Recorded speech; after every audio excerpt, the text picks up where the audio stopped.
Sexism in the workplace has raised its ugly head once again, this time in China's booming tech industry. A male manager at the online e-commerce giant Alibaba had been accused by a female colleague of sexual assault after a drunken night out with clients. But prosecutors have dropped the case on the grounds that he had, as they put it, only committed forcible indecency. I've been hearing more about the story and the outrage it's provoked from our China media analyst, Kerry Allen.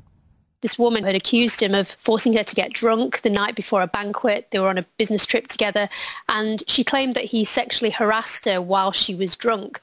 Footage circulated on the internet at Alibaba's headquarters of women in the company canteen literally handing out leaflets detailing these allegations. So the idea that this woman was being ignored over her claims blew up on Chinese social media. What happened was that he was fired from his job and an investigation was carried out. But then he supposedly committed only forcible indecency. Indeed, yes. And there's a lot of surprise today on social media that he won't face criminal punishment. He will only face a 15-day administrative detention. And these are kind of short detentions that are given in China, which are a taste of prison life without a criminal record.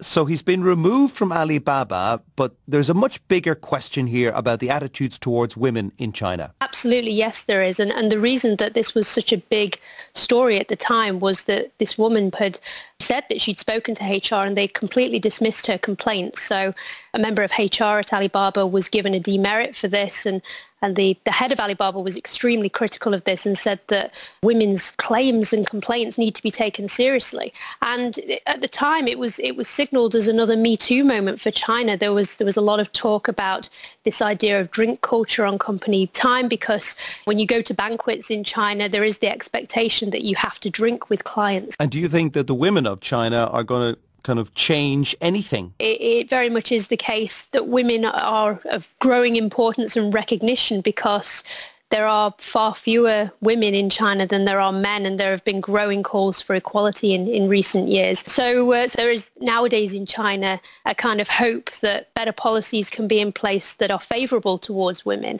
But at the same time, there are still a lot of social media users today talking about this case and saying that they don't think a lot is going to change, really.